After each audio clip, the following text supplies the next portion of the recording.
Welcome to Founders and Fortitude Conversations with Audrie Dollins, a podcast where we uncover the raw realities of being a founder, celebrating the brilliance of the teams, individuals, and families working tirelessly behind the scenes, and explore the fortitude, the unwavering determination it takes to navigate the twists, turns, and triumphs of entrepreneurship and life itself.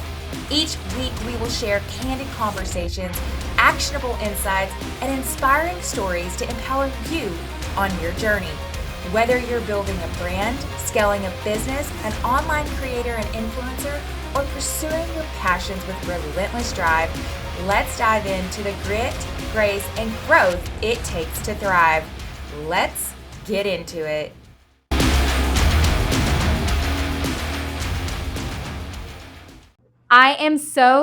I wouldn't say excited, I would say delighted, honored, and thrilled to share knowledge and information as I am here with a lovely guest, Barbara VerWey. Barbara is with LifeGift. Barbara, thank you so much for taking the time to come on Founders and Fortitude podcast. It really means so much to myself personally and to myself and to my family. And can you tell me a little bit about yourself and then tell us about LifeGift? Okay, sure. First of all, thank you for having me. I'm very, very excited to share our message. So yes, my name is Barbara VerWey. I've been with LifeGift for a little over 14 years now. Love my job because I get to share the message of hope that we have. What we do is we are what's called an organ procurement organization, or OPO for short. We're one of 56 in the country, one of 3 in the state of Texas.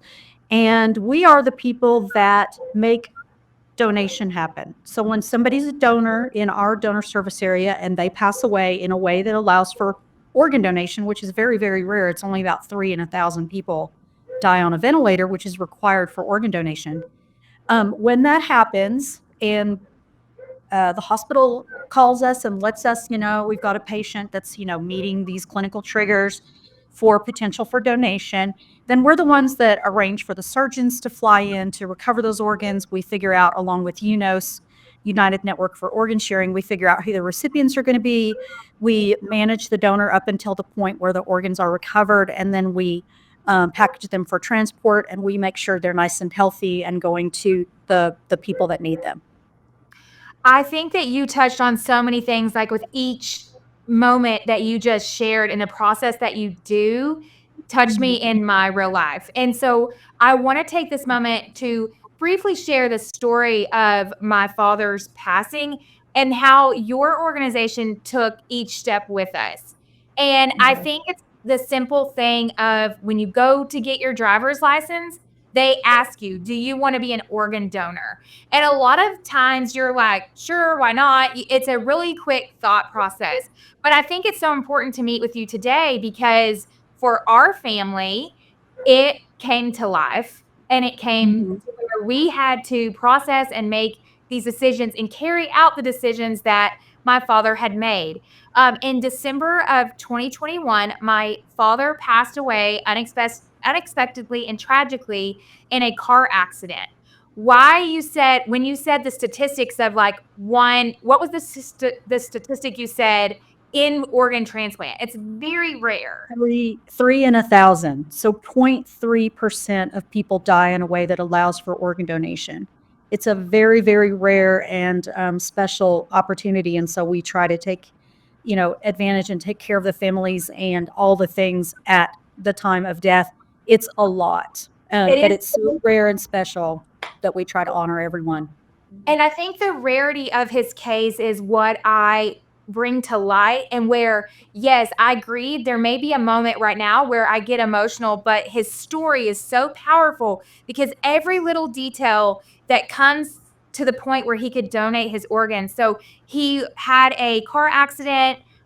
He became with the accident was very intense. The vehicle overturned 150 feet, maybe even longer. I may further. And he basically severed his spinal cord. He was brought to life on scene by a stranger. He was pulled out. He had coded not long enough where his organs they weren't viable. They kept him alive. A stranger couldn't find the angel that came into play. We do not know who this person is. We have searched, we have asked, we had meetings to find out who this person was, kept him alive until the ambulance could get there. He coded again, ambulance brought him back. They were able to get him stable on a ventilator. And every step that it took in those minutes and fast reacting to people that are bystanders, people that were driving down the road, helped him out of his, he could not help himself. They kept him alive. The ambulance did the same thing. And then he was put on a ventilator until we were found, because in such tragic accident, they couldn't locate his wallet, his items. And so we were met by a detective. I mean, just as if you would a horrible horror movie that you think you're living in. We were detectives. They did not let any of us go back until we were all together. And then we were told together that he was an organ donor. And with that decision, we were told that we would have to keep him alive, ultimately on a ventilator for a few days as we called upon surgeons. That, the process and the respect in that, and how that was handled and we were educated with, we are calling in surgeons. We are, we could have questioned. I think this is where the conversation starts of with your family. Do we want to carry this wish out? We ultimately chose, yes, our father chose this. He was our Superman. We know that he could be a hero to others. I'm sorry, I'm going to get a little choked up. And to make that decision and follow through is definitely a very tough thing. And then to say, hey, we have to keep you alive for 2 days while you are preparing to save other lives. And so with the decision, I was so proud of my family because we knew that he would be proud that if he wasn't going to be on this earth with us, that he was going to allow other people to be with their families. And that's what kept us going. And with that, we were very educated. Your team came in and it was Christmas. It was during the holidays, and they came in and we were allowed to take fingerprints. We made ornaments of his heart because we had kids. We had small children. And we were able to make ornaments of his heartbeat and those cherished moments. And when your team came in, they have to do an evaluation of the body. And and it's very important. And it can be a very weird moment where it's like, we are literally, and we're a family of humor. So we laugh a lot and we tease him. My dad was a jokester. And so we took a few moments of like, Dad, they're checking your body out, to see if you're okay and you're going to be a hero. And they come in and they evaluate him, and he's still on the ventilator, and evaluate his body because your organization wants to make sure that if they're going to give an organ, that the donor is at full capacity to do, like, that they're going to receive something great that is going to help them. And the way that a gentleman came in and he asked, "Is it okay if I turn your dad over?" And I'll be very honest. I said, "No, I can't. It's very hard for me. I can't." Did not give me a fuss. Perfect. We will not do that. And he gave me the option. I was there alone because it was during the time of COVID. We couldn't all stay. It was 2021, so COVID had kind of gone over, but we all couldn't stay in the room. And I was there manning the room, and I said, "No, I don't want you to. I don't want you to turn my dad." And he's like, "No problem. We completely understand." And although I know we were trying, helping someone, the grace that was given, it wasn't like, now we have to do this. It was, no, we completely understand. And we want to turn him over.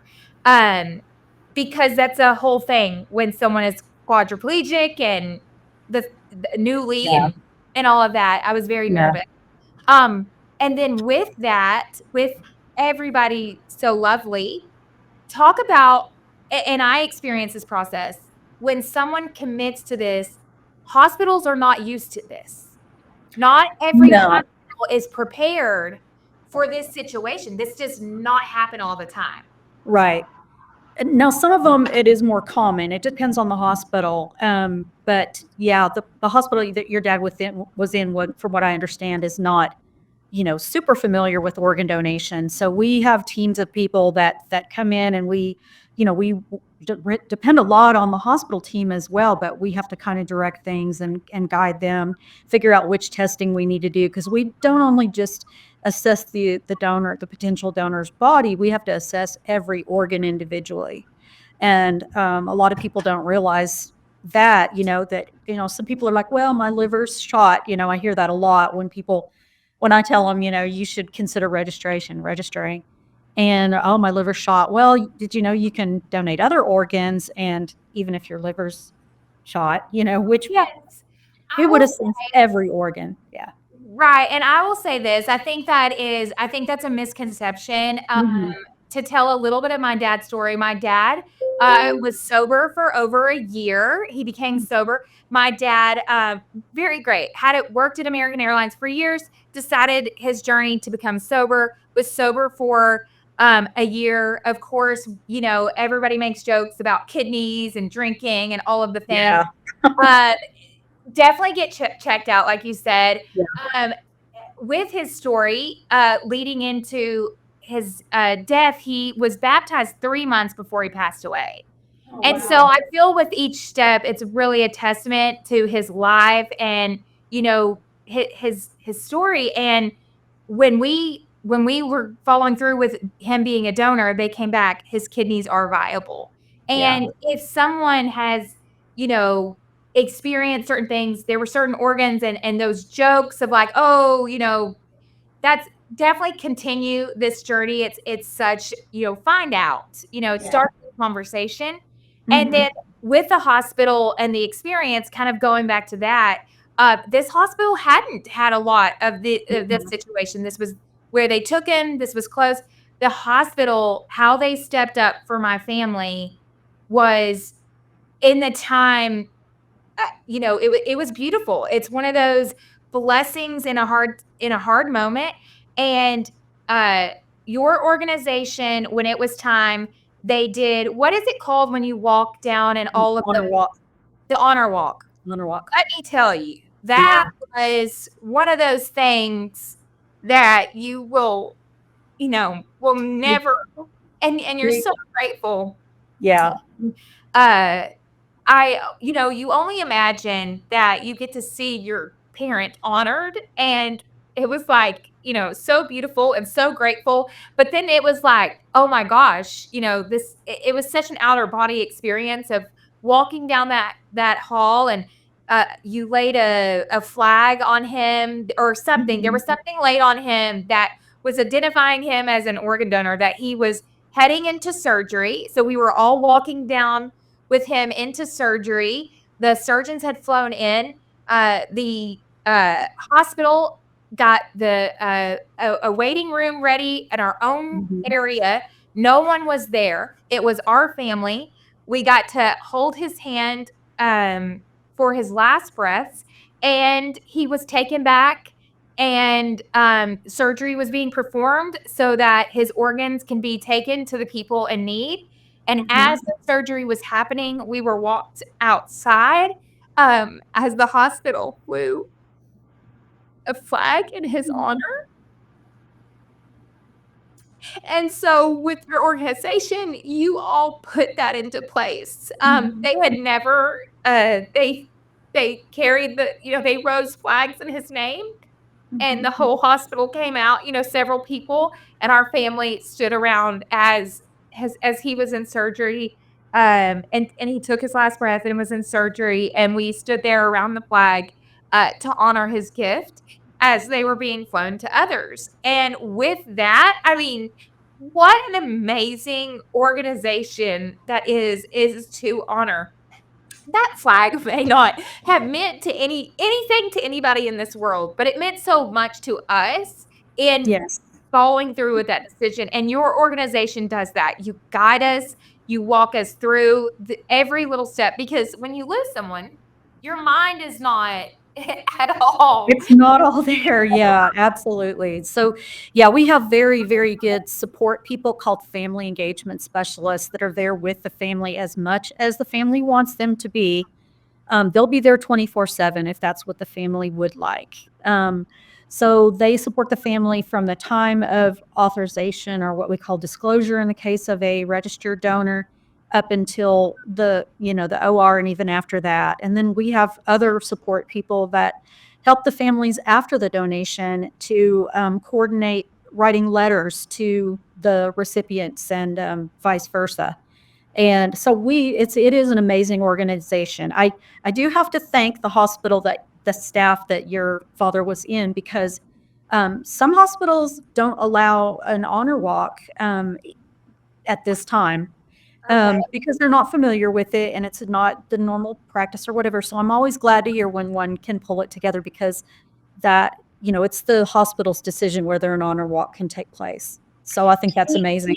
Yeah, and I remember I have the lady's name that was helping us, but I remember she was orchestrating that. I mean, she was the Mhm. one asking those questions, because we would Mhm. have known no different. I mean, we Right. were trying to hang in there, and she took that on. Those things that we didn't know who to ask. We didn't know what to do. This went from, our father's been in an accident to our father's passing, to now we're within such a short span. Yeah.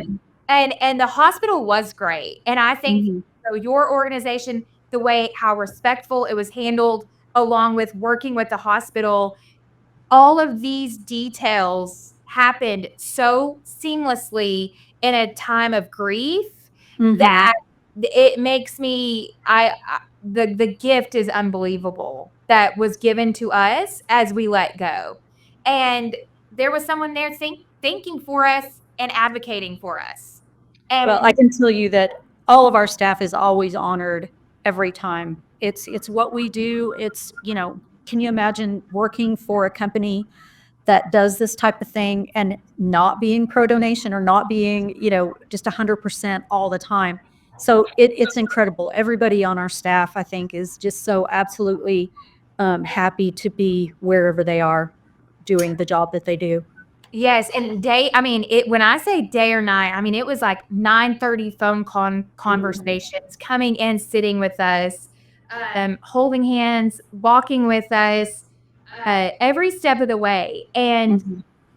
it re tell me, is this volunteer positions? Are these career how does someone get involved in your organization to do this? Well, Yeah, say. it's a position they apply on our website, or a lot of times people come from a hospital background, like a nursing background, especially our clinical positions. Will have seen an organ recovery take place in their hospital, and they're like, "Wow, that's amazing. I want to do that." And so they'll reach out and coordinate with our donation clinical specialists. And hey, is there a position open? So a lot of our people come from that background. So. I say this all the time. I am so grateful for people that have this strength and knowledge in Mhm. nursing and in this type of work, because, it helped me so much. I don't know if that is I'm called for that purpose, but the people that are called for that purpose is just I'm so grateful for them. And the reason why I wanted to connect with you, not only just to share this story, it's to bring awareness, to bring the conversation, because Yes. I think that it's, with Valentine's Day coming up, you do not know how many people I said, "Do you know that's National Donors Day?" And they're like, Mhm. "What? I didn't know that." Yeah. To be honest, I didn't either. I wanted Mhm. to honor my dad over the years, and so I was looking up, like, when is he was a donor? When was National Donor Day? And I'm like, "Oh my goodness, that's on Valentine's Day. Of course it's on Valentine's Day." And Yeah. I love that. Tell me a little bit about how we start the conversation. National Donors Day. Give give us all the things that we need to be talking about right now. Well, National Donor Day is a day that we can, shout from the rooftops how important it is that people register their decision to donate, and probably even more important than registering is talking to your family about your choices, because even if you're not registered, we have a conversation with the family and we say, your loved one has the opportunity to save other lives. Would you authorize us to be able to do that? And so even if someone's not registered, they can be a donor. So be aware of that. But yeah, it's important that we shout from the rooftops that it's incredibly important that people register, even if they think they can't be a donor, because believe it or not, our oldest donor in the country was 98 years old and donated to a 71-year-old woman, and Wow. gave her more years with her grandchildren. And I just think that's amazing. So when people tell me, oh, I can't register to be a donor because of this, I'm like, no, you can register. You may not end up being a donor, but you should leave that to the professionals to figure that out, whether you can or not at your time of death. So if you've got it in your heart to try to save other people's lives when you die, you should register. Well, and I think I want to debunk this myth too, Mhm. because, you know, my father, he was not cremated, he was buried. We had an Mhm. open casket. I know this is Mhm. getting a little deep. Sorry, Yeah. everybody that's tuning in. But he was not there was nothing visible or deformatic or Right. anything in our situation that Mhm. should deter anyone. Mhm. It was a proper burial, a normal burial. I don't know how Mhm. normal that can be to say in a sense. I mean, this is all, very difficult to talk about, but to debunk that myth, he had donated several things. Now, I don't know everything. I'll be very honest. The I know for sure that my dad's 2 organs I know that were donated and used were his 2 kidneys. Now, I Mhm. believe there were some other things that he did donate, but I don't have all those facts straight or hard confirmation, so I don't wanna speak to those.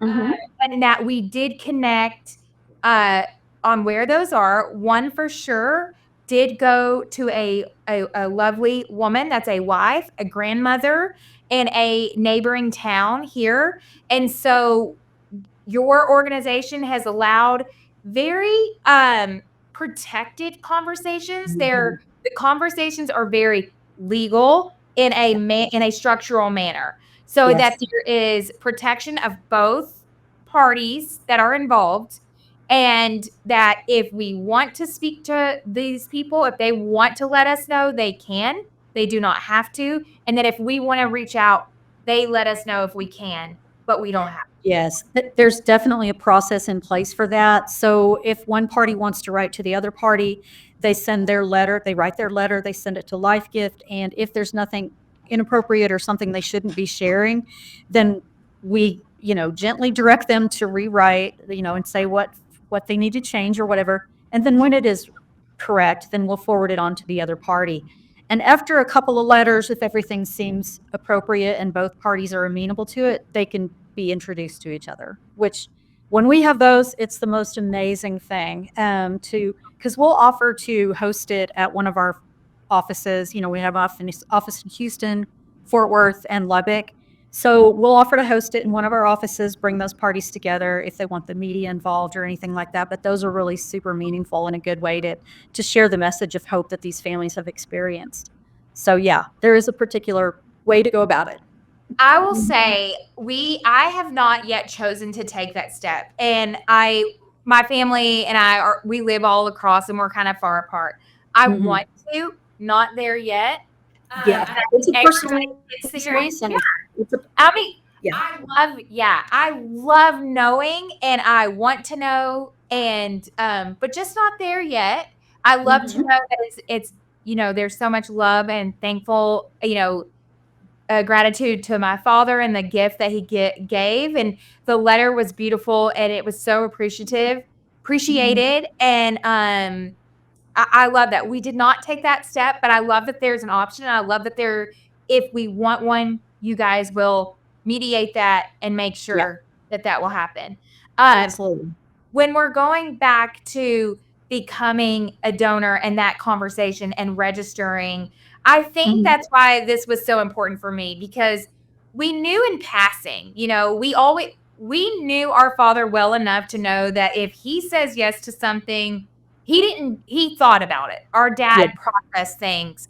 But and we had great conversations with our father. Not every family has those detailed conversations all the time. It's not like something that you're going to talk about on Super Bowl Sunday. It's Right. like, um, but I think that's why I wanted to have it, because it was decisions that were being made in a time of uncertainty and questioning, and are we making the right decision? And I just want to start the conversation. I want Mhm. to say, hey, this was the hardest yet most inspirational, rewarding, the whole circle of life experience that we had. And Mhm.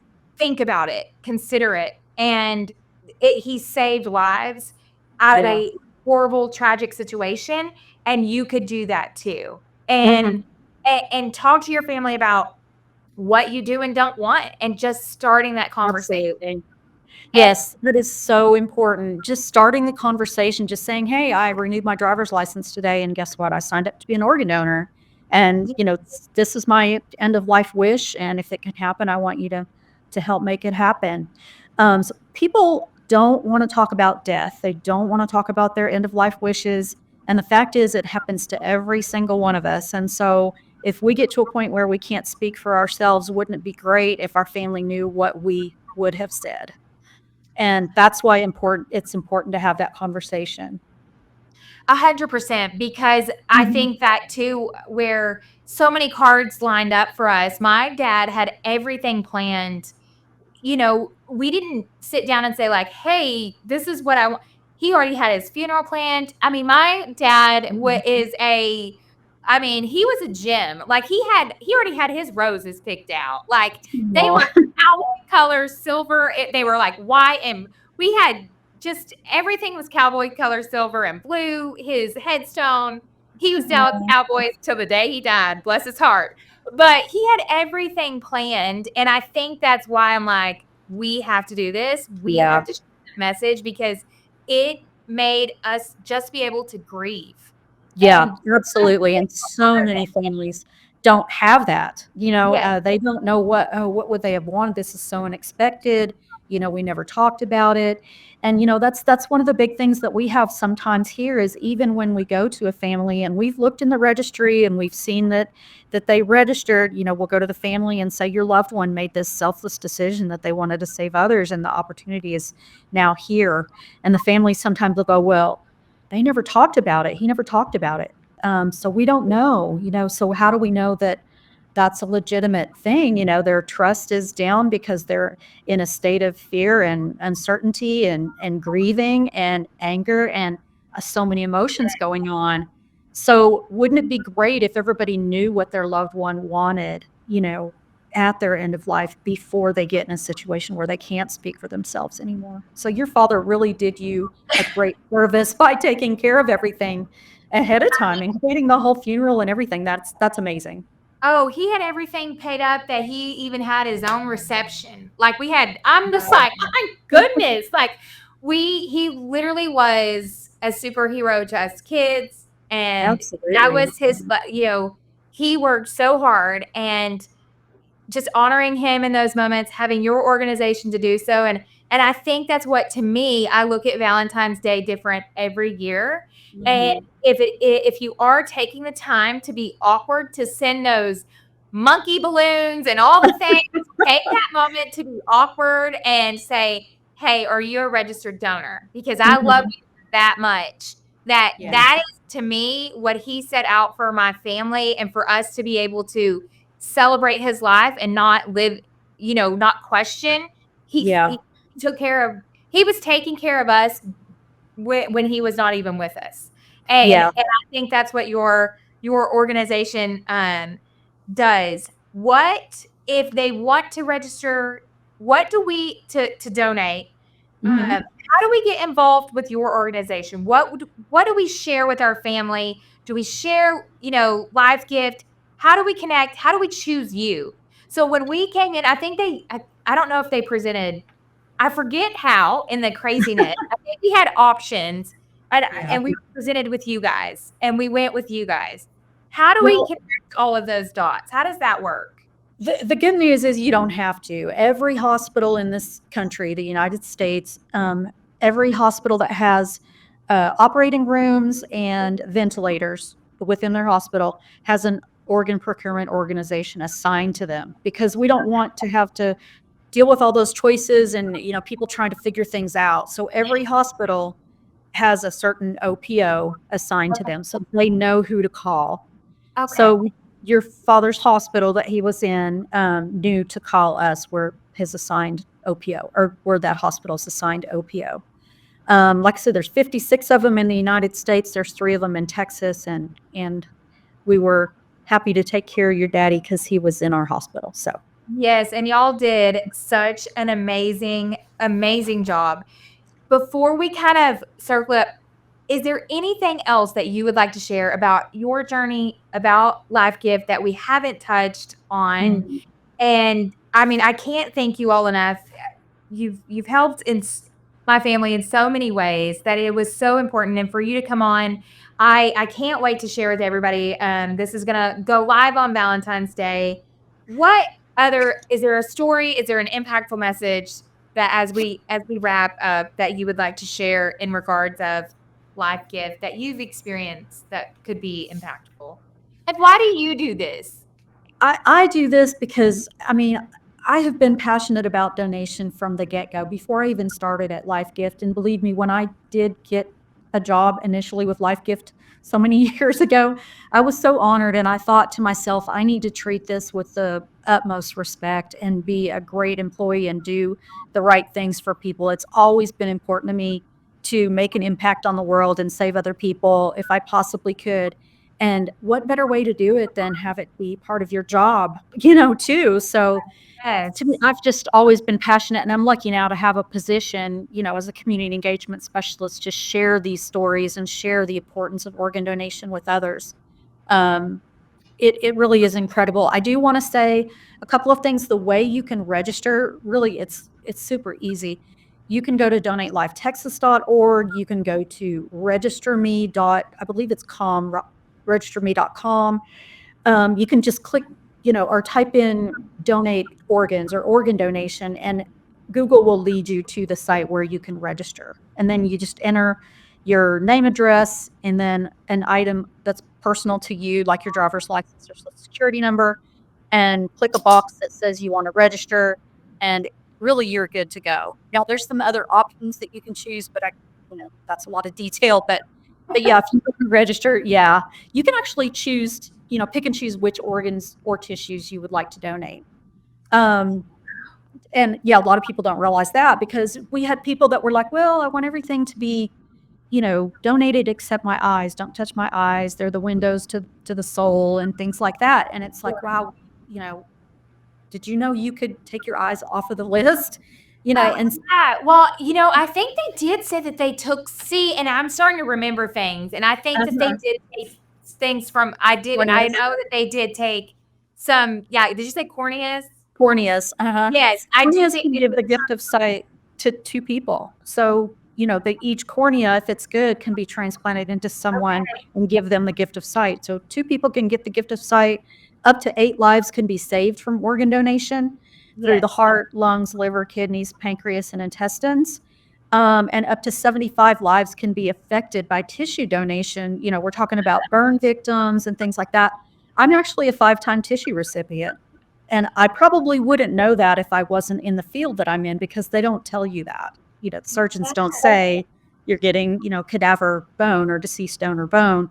They just Yeah. tell you you're going to use a graft or things like that. So yeah, I wouldn't be walking without a severe limp without a tissue donor. So That's incredible. Those yeah. statistics are so incredible, and Mhm. like you said, I know that there's so many things that my father has donated. I know 2 for sure, and then I'm now remembering all the things that Yeah. were told to me, and that is the essence of the importance of being a donor, is that it impacts that many lives. Yeah. And giving sight, I mean, how wonderful of a Isn't it incredible? Can you gift. imagine? Yes, I mean, and it's so wonderful, and I will also in the show notes put all of those websites where people can complete the form to be a donor, and all the information about your organization. And I cannot thank you enough. It's funny because I hear people say this often when they lose someone is, no, please, let's keep speaking of them, because I made it into the part of grief where I do choke up a little bit, because that's what love looks like. Well, of That's not course. sorrow, that's love, Yeah. right? And then Mhm. let's keep speaking of them, because this can impact so many lives. Oh, child. And you know, that's probably, my dad loved dogs too. So I love that your dogs are barking. So He's that's speaking through my dog. That's awesome. So I love that I can still speak to him and speak about your organization, and hopefully continue to impact lives with our loss. And thank you for taking the time. I was so excited that we got to connect, because this means so much to myself and my family. And I appreciate you, Barbara, and all the days that you spend with people. And thank you so much. I'm so honored. Thank you so much for having me. Well, I look forward to continuing to watch your journey. I'm going to stay connected with you and sending all the love to your organization. Thank you so much. Thank you. Thank you for tuning in to another episode of Founders and Fortitude Conversations with Audrie Dollins. For details and links from our incredible guests, be sure to check out our show notes. You might even find exclusive discounts and special items we shared that aren't even mentioned during the show. If you enjoyed today's episode, please take a moment to leave a 5-star review. It truly helps us grow and continue sharing valuable insights with you. You can connect with me daily on Instagram at Audrie Dollins, AudrieDollins, and don't forget to visit my website at audriedollins.com, where you'll find years of blogs packed with tips and insights to help you thrive. As always, capture, brand, and engage, and let's do big things.